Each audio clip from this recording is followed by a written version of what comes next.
Jurassic world part 4 கதை பத்தி தான் நம்ம பார்க்க போறோம். ஃபாஸ்ட் அண்ட் ஃபியூரியஸ் டைப்ல மிஷன் பேஸ்டு சம்பவங்கள், அப்புறம் ப்ரீவியஸ் ஜுராசிக் பார்க் படங்கள் ஸ்டைல்ல மான்ஸ்டர் ஹண்டராவும் சில சீக்வன்ஸ் எடுக்கப்பட்டதா சொல்லியிருக்காங்க.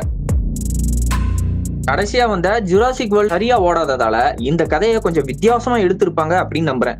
இந்த படம் ஜூலை மாசம் ரிலீஸ் ஆக இருக்கு. படத்தோட பேரு ஜுராசிக் வேர்ல்ட் ரீபர்த், அதாவது மறுபிறவி எடுக்கிறது.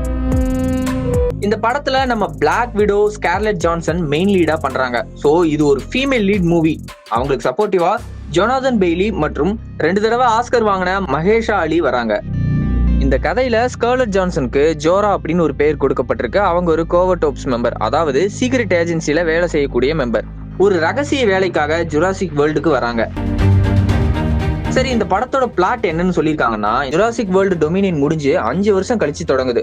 சோ இந்த 5 வருஷத்துல உலகம் பூரா டைனோசர்ஸ் பரவி இருக்கும். இதை ஏற்கனவே டொமினியன்ல காட்டியிருப்பாங்க. அதாவது டைனோசர்ஸ் அதுகளுக்கு ஏத்த இடத்தை சூஸ் பண்ணி ஆக்கிரமிக்கிறத, மனிதர்கள் அந்த இடத்தை விட்டு வெளியேறணும். அதே மாதிரி சில மனிதர்கள் டைனோசர்ஸை வச்சு பிளாக் மார்க்கெட்ல சம்பவங்கள் செய்வாங்க. ஆனா இப்போ இந்த 5 வருஷத்துல உலகம் ஃபுல்லா டைனோசர்ஸ் பரவி இருக்கும். பட் இப்ப இங்க இருக்கக்கூடிய சீசன் அண்ட் கிளைமேட் பாத்தீங்கன்னா டைனோசர்ஸ் வாழ்ந்த காலத்திற்கு ஏத்த மாதிரி இல்ல. அந்த சமயத்துல மொத்த உலகத்தோட டெம்பரேச்சர் வேற மாதிரி இருந்திருக்கும்.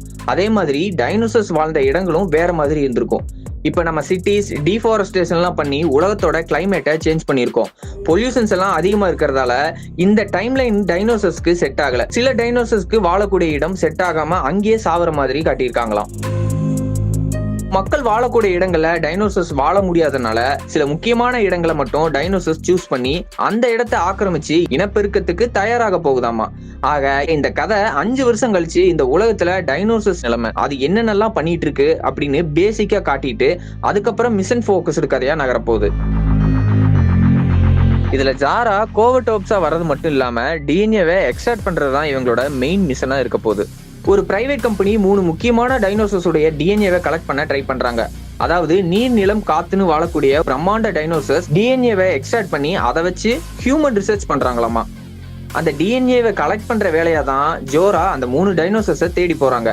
அதைப்படி பார்த்தா இவங்க தேடி போன டைனோசர்ஸை கண்டுபிடிச்சிருக்கலாம். சோ இதுதான் மிஷன் போக்கஸ்டா இந்த ஸ்டோரி நகர காரணமா இருக்கு. மகர்ஷலா அலி அப்புறம் ஜோரா கீழே ஒரு பெரிய படையே வேலை செய்யுது. இவங்க எல்லாரும் சேர்ந்து அந்த 3 டைனோசர்ஸோட டிஎன்ஏவை கலெக்ட் பண்ண போறாங்க. ஏற்கனவே ஜுராசிக் பார்க் 3ல இதே மாதிரி டிஎன்ஏ கலெக்ஷன் நடந்திருக்கும். ஆனா இது அதுல இருந்து கொஞ்சம் வேறுபட்டு இருக்குன்னு நம்புறேன். என்னதான் இந்த கதையில மிஷன் போக்கஸ்டா நகர்ந்தாலும் இன்டர்வலுக்கு அப்புறம் ஹாரர் சர்வைவலா மாறும் அப்படின்னு சொல்றாங்க. பிகாஸ் ஃபைனலா கடல்ல வாழக்கூடிய டைனோசர்ஸ் டிஎன்ஏவை கலெக்ட் பண்ணும்போது அங்க போட்டிங் ட்ரிப்ல மாட்டியிருக்க ஒரு ஃபேமிலியை மீட் பண்றாங்க. அதுக்கப்புறம் அவங்க எல்லாருமே சேர்ந்து ஒரு தீவுல சிக்கிக்கிறாங்க. அந்த தீவுல பல டெகேட்ஸா மனிதர்களே காணாத உலகில இருந்து மறைக்கப்பட்ட ஒரு மோசமான அதிர்ச்சியூட்டும் கண்டுபிடிப்போட நேருக்கு நேர் மோத போறதா சொல்லியிருக்காங்க. அதாவது மனிதர்களுக்கு இப்படி ஒரு இடம் இருக்கிறதே தெரியாம போய் இந்த இடத்துல வளர்ந்த ஒரு வித்தியாசமான டைனோசர் கூட நேருக்கு நேர் மோத போறாங்க. அநேகமா இங்க ஒரு புதிய டைனோசரை நமக்கு இன்ட்ரோடியூஸ் பண்ணலாம். அப்படி இல்லாட்டியும் டீரெக்ஸை கூட்டிட்டு வரலாம். பிகாஸ் டீரெக்ஸ் தான் ஜுராசிக் சீரிஸோட ஐகானிக். சோ இந்த தீவுல மாட்டினவங்கள ஜுராசிக் பார்க்ல வர மாதிரி டீரெக்ஸ் துரத்திட்டு வரலாம். ஆக சினாப்சிஸ்ல சொல்லப்பட்ட மாதிரி முதல் பாதி மிஷன் போக்கஸ்டாவும் 2வது பாதி மான்ஸ்டர் சர்வேலாவும் இருக்கும்.